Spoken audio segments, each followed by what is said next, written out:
Welcome to this video. Today I am going to be talking about my love for Chelsea. It's a bit of a irrelevant video to those who might watch my videos for more academic reasons, but I think sometimes it's important, especially for this personal channel, for me to kind of share some of the things which go on in my life. And one of the very big elements of my life is that I'm a very big Chelsea supporter, and the reason why I want to make this video is because I was hit by a very heavy wave of nostalgia, but also I was hit by a very large wave of reflection every time I go to Stamford Bridge, because I have had the privilege since coming to the UK to have Chelsea season tickets. That means every time there's a Chelsea home game, I have either first dibs if it's a European knockout stages, or I have access to all the home games at Stamford Bridge. So whenever Chelsea plays at home, I go into London essentially every 2 weeks, or even almost every week, into London, watch football, then head back to Oxford.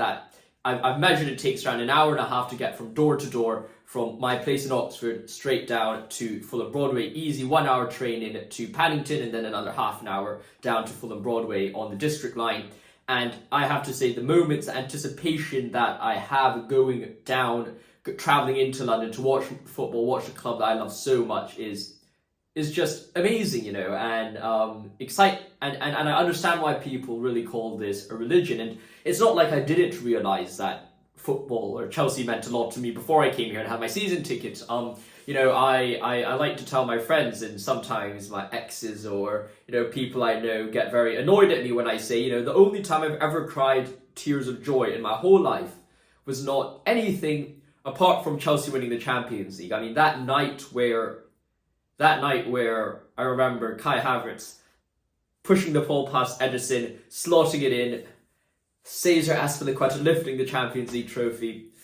I mean, those are the times, those are the times. And even though 2 years ago when I first joined and got into Chelsea, got season tickets and watched, we were doing horribly. I mean, that was the Graham Potter eras. Going into Pochettino last year, we actually did quite well at home, so that was all right. But I mean, in first year it was horrible. But nonetheless, regardless of how Chelsea did, going in to watch football, going in to watch my team really was what made my day. It's what made my week. If I was having a bad week, I'd just be like, well, don't worry about it. Tomorrow, or in 3 days' time, I'm going to be going into Fulham Broadway. I'm going to go to watch a club I like. I'm going to start singing "We Hate Tottenham, Chelsea," and in the the Lucidator song comes up in at the start of each match. And it's just these moments which and the reason why I'm making this video is because I know I might not be in the UK for much longer. This is my last year of university. If you want to hear my reflections about my last 2 years at Oxford, I'll put a card up above. But what I'm trying to say is I've only just really realized that the times I will be at Fulham Broadway at Stamford Bridge is limited in some sense. Even if I get to stay for 2 more years, okay, that would be good. If I get an MPhil, or even 5 years if I get a PhD here, that would be brilliant. But the chances of me getting that and doing that versus going to the States is, I would say is quite, I don't want to say low, because my dream, it would be to stay in Oxford in many ways. But at the same time, if I get a good offer from the States, sometimes that's too good to refuse, just because of how it lines up. And what that would mean is I'm now halfway across the world. I'm in Boston, or I'm in California, and well, I wouldn't be able to do the 1 hour and a half trip into Fulham Broadway. I'll have to do a 6-hour flight to Heathrow, and then get the Heathrow Express to Paddington, and then take the train down into Fulham Broadway. Not that I haven't thought about doing that. That's how much I love Chelsea. Not that I'll do it each week, of course, but maybe for the big matches. But still, I realise the amounts of times I go to Stamford Bridge is limited, and that scares me in many ways. Well, it doesn't scare me. It makes you appreciate things a lot more. In some sense, it's what Heidegger means when he says death is one's own most possibility. And of course, not going to Stamford Bridge doesn't mean death. But what I am trying to say is when you have such an acute awareness of the times that you are walking out into the stadium from the suite, or when you're walking out into the stadium, or even the very moment of walking out of Fulham Broadway, and you're going down Britannia Gate, and you're turning into Britannia Gate, and then you just see the Peter Osgood statue, and you have our list of trophies on the wall outside Fulham Broadway. I mean, even those moments are just unique. And when I think about it, I of course hopefully go far in the Conference League, and that means there would be home and away, which should add 5 or 6 more matches to the times I go to Stamford Bridge. But it's already almost December now, or it's December by the time I upload this video. We're halfway through the season. That means I probably have nine matches. We're out of the League Cup, so maybe 15 matches at most back to Stamford Bridge, and that's at best. And that just is crazy. I mean, I remember the first match I watched this season was Barrow FC, because I got off the plane at 6 p.m. at night, or my plane was delayed for an hour. I got my suitcase, ran to my hotel. I literally got onto the tube. I literally carried my suitcase and my hand carry with my backpack, sprinted through Heathrow, sprinted through the train station, got on Elizabeth line, straight down to Bond Street, dropped my stuff off, went straight down to Fulham Broadway, got there for half time. And man, the feeling that I had,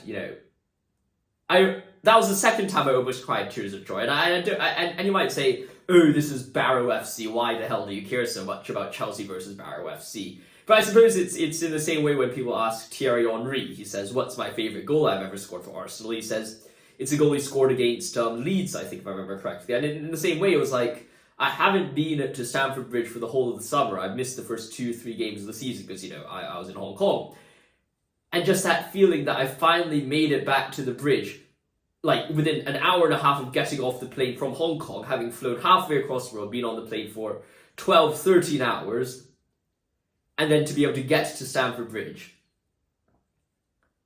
Oh man, I do not know how I did that, I mean, I do not know how my body managed to cope just, being on the plane for 14 hours and then carrying my suitcases up through the train stations. I mean, that was insane, and I'm completely rambling on here, but, what more can I say, Chelsea just, if you ask me what Chelsea means to me, it's irrational, like, if you ask me to define or try to, I guess if Richard Dawkins tried to do this new atheism stuff and said, oh, why do you like Chelsea so much? It's completely irrational. You cannot prove by analytic argument, not that he says it like that, but you cannot prove by this formula or this argument or by science why you care so much about this thing. True, I mean, I don't know why I care so much about this thing, I mean, I have loads of friends who don't watch football and go through lives perfectly fine without football, without the extra hassle or the extra, mental struggles which come as being a football fan, there's ups and downs, but, why do I love Chelsea so much? Beats me. It just is my club, When we win, I'm happy. When we lose, I'm sad, and but that's life. And yeah, I'm not sure what more to say apart from the fact that this is my club, and I just I think it'll be a very sad day. The last match I watch at Stamford Bridge, and I think if I remember correctly, that would be Man United at home, Chelsea United. Because we were playing our last game away at Nottingham Forest, I think, which is very weird why we're playing away on the last game of the season. Normally we play at home, but, who knows? Or maybe we have a trophy celebration because we've won the league, which I think is unlikely. But if we do, well, maybe that's the last time we go to Stamford Bridge, and that would really, really end this chapter of my life in the UK on a very high note, because, if there's anything which would make me choose staying in the UK more than anything else, would be to watch Chelsea. And in fact, that is the reason why I'm not applying to any university which takes more than an hour and a half travel away from London. I'm not applying to St Andrews, I'm not applying to Warwick or any other departments which might be good at philosophy or continental philosophy, which I'm interested in. I'm just doing Oxford, Cambridge and UCL. Why? Because, well, I get to go and watch the mighty Blues. And on that note, I am indeed going to head to bed soon. I have to wake up early. Guess what? To go to London to watch Chelsea Aston Villa. So I'll see you there. Have a good one. And I hope you've enjoyed this video, which seems to be somewhat odd, but it's not nothing to do with academics. It's just about who I am as a person. And ultimately, the reason why I'm making these videos on this channel is partially to make you enjoy it and you can hear and learn a bit more about me. But it's also partially because I heard something that someone said in the past about you make YouTube videos so that one day your children and your your grandchildren will be able to go back and say, well, actually, what did my grandfather think about when this happened? What was my grandfather really like? And if I had if my parents or my grandparents or my great-great-grandparents had YouTube videos where they talked about themselves, that would be so precious. And hopefully this, if my future great-grandson, who's probably never seen me alive, if I manage to see my great-grandchildren, that'd be amazing. But assuming they don't see me alive, and you're watching this and why I love Chelsea so much, well, this is a reason why you should love Chelsea, because your great-grandfather did indeed love Chelsea, and it meant a lot to him here. Have a good one, and God bless.